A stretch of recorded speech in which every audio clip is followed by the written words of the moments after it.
유월절을 맞아서 예수님이 예루살렘 성전에 올라가셨죠. 그리고 그곳에서 거룩한 성전을 탐욕의 장사판으로 만든 그곳을 채찍으로 다 몰아내시면서 성전을 정화하셨습니다.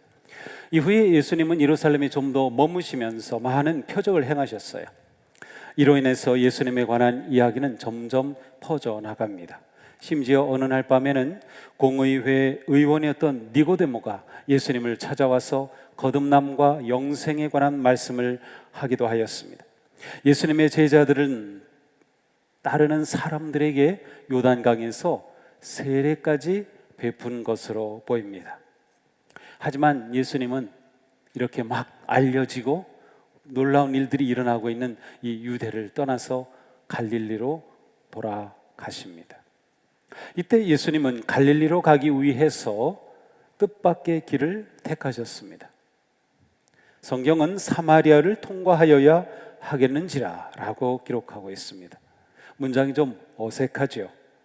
사실은 예수님이 사마리아로 통과하시는 것은 어색한 일이었습니다.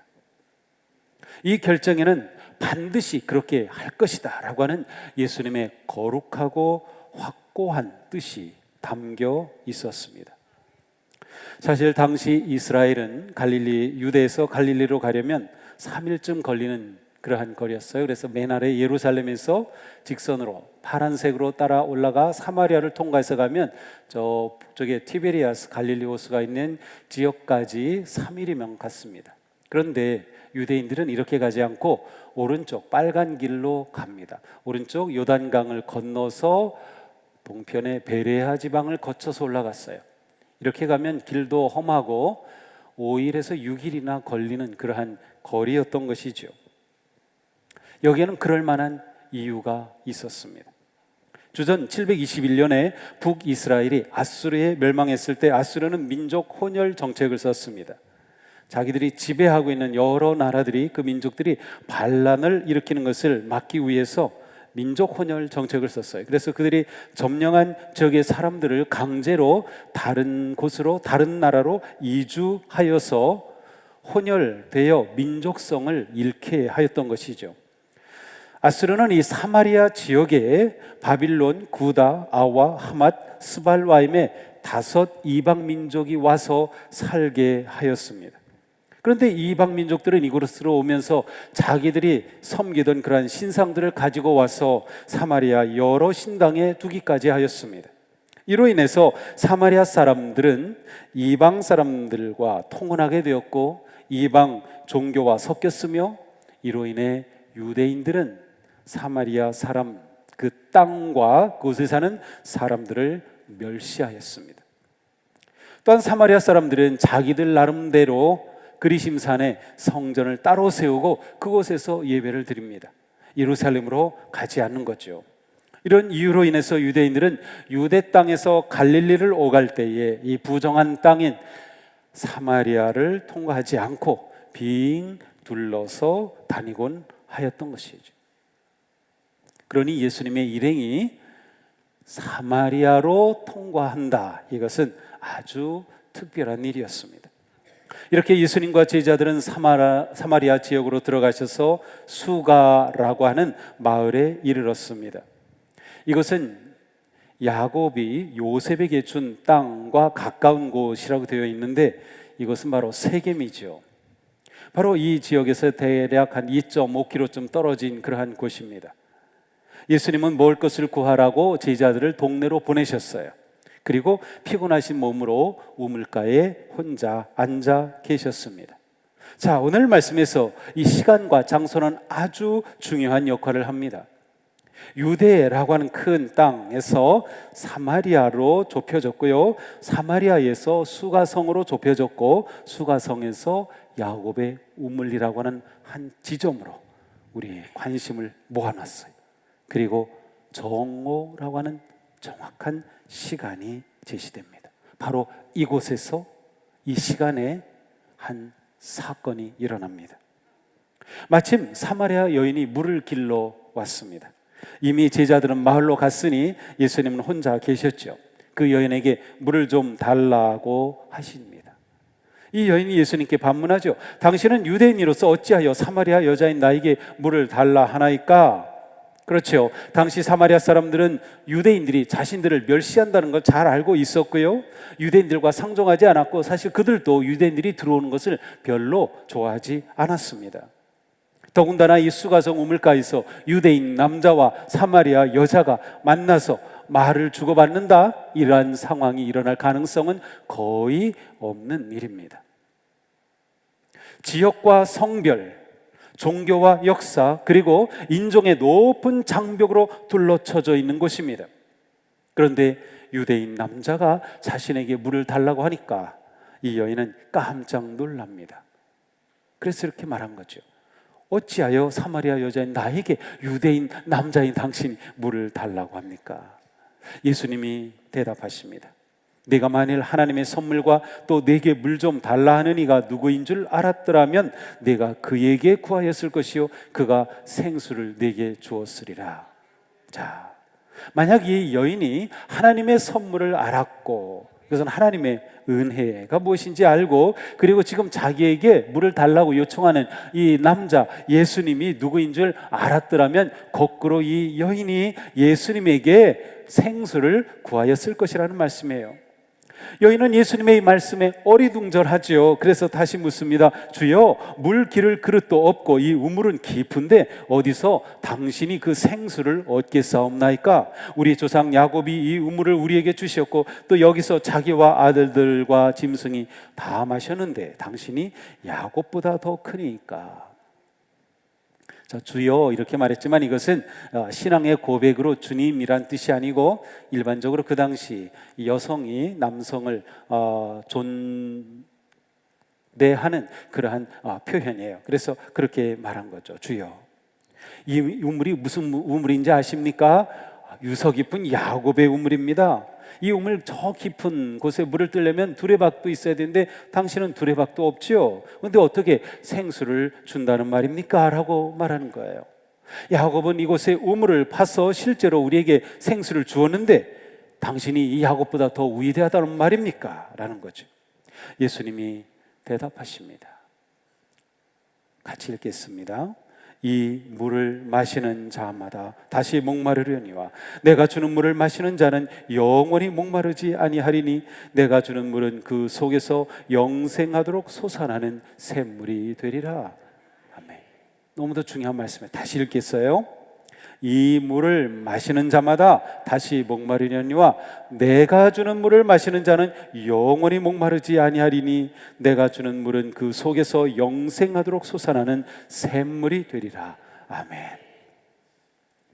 이 말씀에 여인의 눈이 확 뜹니다. 왜 뜨였습니까? 주여, 그런 물을 내게 주사 목마르지도 않고 또 여기에 물 기르러 오지도 않게 하옵소서. 영원히 목이 마르지 않은 물이라니, 야, 이 여인이 정말 바라던 겁니다. 그렇게 되면 여기에 물 들어오는 고생하지 않아도 되는 거죠. 이 순간 예수님은 전혀 예기치 않았던 질문을 하십니다. 가서 내 남편을 불러와라. 이게 무슨 엉뚱한 말입니까? 가서 내 남편을 불러와라. 그러자 여인이 대답하죠. 나는 남편이 없습니다. 예수님이 말씀합니다. 내가 남편이 없다는 말이 옳도다. 너에게 남편 5이 있었고 지금 있는 자도 내 남편이 아니니 내 말이 참되도다. 여자가 대답합니다. 주여, 내가 보니 예언자이십니다. 자, 예수님은 사마리아 여인을 만나시려고 일부러 이곳으로 오셨습니다. 예수님은 사마리아의 수가성을 지나셔야만 했습니다. 예수님은 야곱의 우물가에서 한낮의 피로와 갈증으로 물을 구하셨어요. 사마리아는 역시 갈증을 채우려 야곱의 우물을 찾았습니다. 매일 정오에 이 여인이 우물에서 물을 길어 올렸습니다. 그런데 왜 정오입니까? 팔레스타인 지역에서 한낮은 너무 뜨거워서 일을 할 수 없는 시간이에요. 여인들은 서늘한 저녁이 되어야 우물가에 와서 모여서 물도 깃고 이웃을 만나고 사람들과 이야기도 하죠. 하지만 이 사마리아 여인은 동네 여인들의 유일한 소통과 나눔의 자리인 우물가에 끼어들 수 없었습니다. 그는 일부러 아무도 오지도 않는 정오에 왔던 것이죠. 아무도 모르게, 아무도 만나지 않는 그 시간을 일부러 찾아서 조용히 물을 길어야 하는 외톨이였습니다. 이미 5번이나 결혼에 실패했고 지금의 남편도 합법적인 남편이 아니었으니까요. 더군다나 이 시대에 남편 5이 있었다.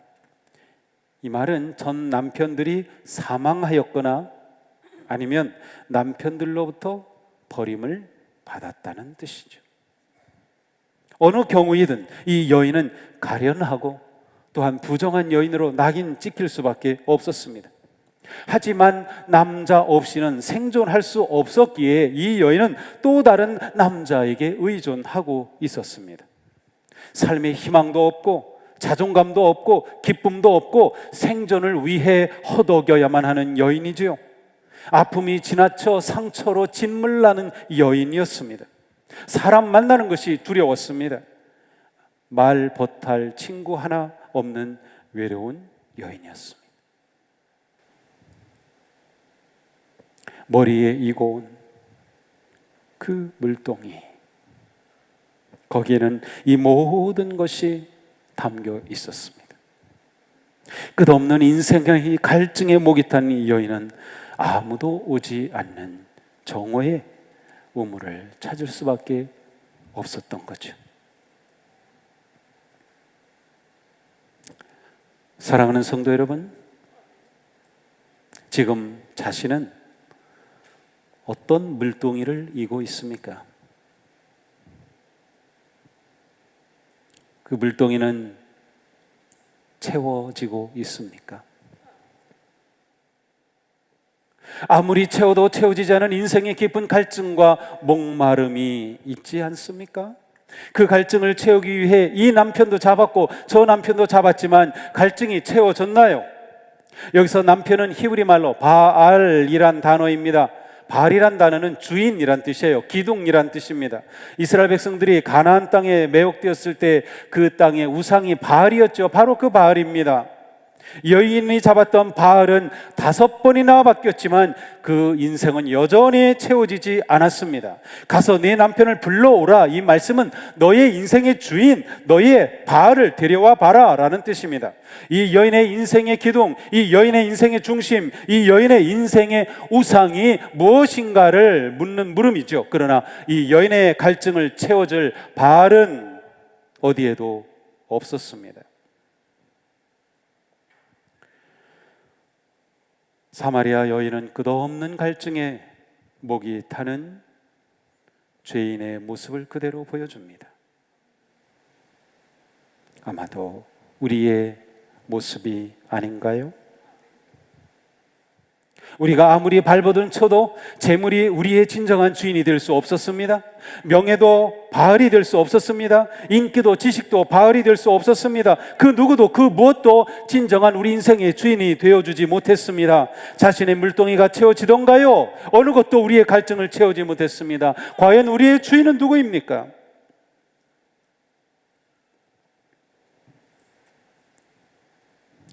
생수를 마시기 전까지는 누구도 영혼의 만족함과 삶의 기쁨을 누릴 수 없습니다. 이것이 죄에 빠진 인간입니다. 생명수를 마시기 전까지는 여전히 상처와 고통과 아픔과 소외된 삶을 살 수밖에 없습니다. 우리의 영혼의 물동이는 생명수로 채워질 때 비로소 치유되며 회복되고 갈증이 사라집니다. 그 생명수가 어디에 있습니까? 예수님의 무릎 앞에 사마리아 여인은 누구에게도 들춰내고 싶지 않았던 자신의 깊은 수치와 어둠의 상처와 고통을 예수님 앞에서 그대로 들키고야 말았습니다. 얼마나 당황스러웠을까요? 얼마나 놀랐을까요? 그러나 예수님은 바로 이 순간을 위해 이곳으로 찾아오셨습니다. 사마리아를 통과하셔야만 했던 이유가 여기에 있습니다. 예수님은 인생의 끝없는 갈증에 허덕이는 사마리아 여인을 만나시기 위해 정오의 시간에 이곳으로 오셨습니다. 그리고 말씀하셨습니다. 내가 주는 물을 마시는 자는 영원히 목마르지 아니하리니 내가 주는 물은 그 속에서 영생하도록 솟아나는 샘물이 되리라. 아멘.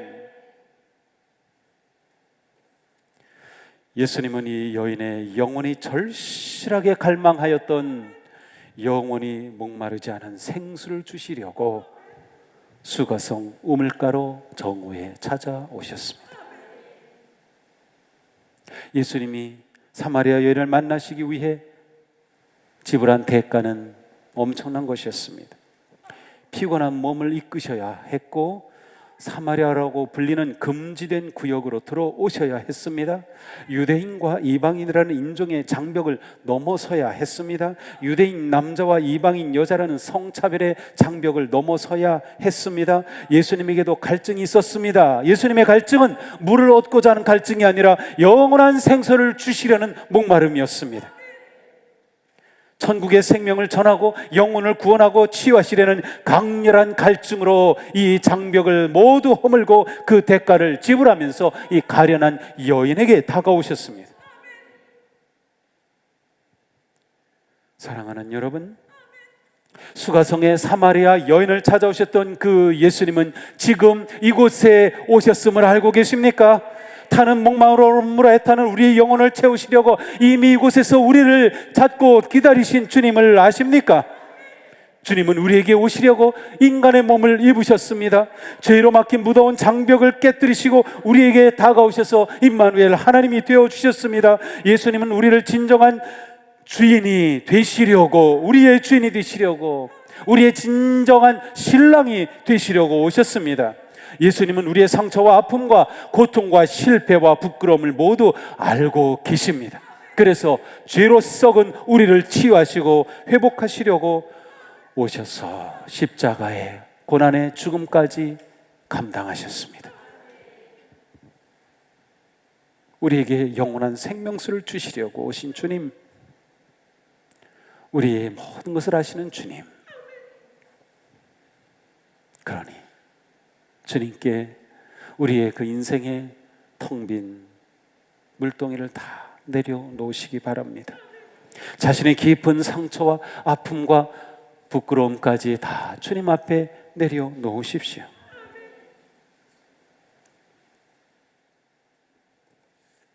예수님은 영원히 목마르지 않은 생명수로 이렇게 우리에게 다가오셨습니다. 오직 우리 주 예수님만이 영원히 목마르지 않은 솟아나는 샘물입니다. 예수님은 우리의 진정한 생명수가 되십니다. 오직 예수님 안에서 영혼의 갈증은 멈춰질 겁니다. 그러니 주님께로 나아가십시오. 생명수이신 주님을 영접하십시오. 이 여인은 자신의 모든 비밀을 알고 계신 예수님께 고백합니다. 주여, 내가 보니 예언자이십니다. 우리 조상들은 이 산에서 예배하였는데 당신들의 말은 예배할 곳이 예루살렘에 있다 합니다. 자, 5 남편의 이야기에서 갑자기 예배로 화제가 바뀝니다. 사실 이스라엘 백성과 하나님과의 관계는 혼인 관계와도 같습니다. 성경이 그런 것들을 비유적으로 표현합니다. 이 언약을 지키고 지속하기 위한 최선의 길은 예배였습니다. 예수님과 이야기하면서 예수님을 예언자로 보게 된 이 여인은 마음이 품었던 예배에 관한 생각을 예수님께 그대로 표현합니다. 이때 예수님은 선포하십니다. 함께 읽겠습니다. 아버지께 참되게 예배하는 자들은 영과 진리로 예배할 때가 오나니 곧 이때라. 아버지께서는 자기에게 이렇게 예배하는 자들을 찾으시느니라. 하나님은 영이시니 예배하는 자가 영과 진리로 예배할지니라. 아멘. 예수님의 말씀을 들은 사마리아의 여인의 눈이 열렸습니다. 기대감을 가지고 말합니다. 그리스도가 오시면 영과 진리의 예배를 알려주실 것이라고 예수님 앞에서 말해요. 이렇게 말하죠. 메시아 곧 그리스도라 하는 이가 오실 줄을 내가 압니다. 예배에 관심이 있었던 여인의 고백입니다. 그가 오시면 모든 것을 우리에게 알려주실 것입니다. 이 여인의 예배에 대한 기대였어요. 이때 예수님이 선언하십니다. 너에게 말하고 있는 내가 그다. 너에게 말하고 있는 내가 메시아다. 너에게 말하고 있는 내가 그리스도다 라고 말씀하시는 겁니다. 예수님이 한 개인에게 내가 그리스도다 라고 이렇게 밝히신 적이 있습니까? 복음서 들여다보세요.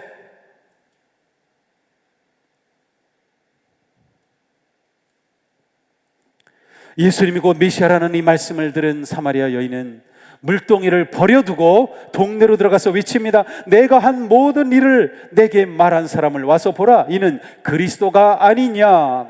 그는 사람들 만나는 것이 두려웠습니다. 그들을 피했습니다. 정오에 와야 했습니다. 그런데 그들에게 달려가서 외쳤습니다. 그들에게 그리스도를 증언하였습니다. 이 여인은 사마리아 최초의 전도자가 되었습니다.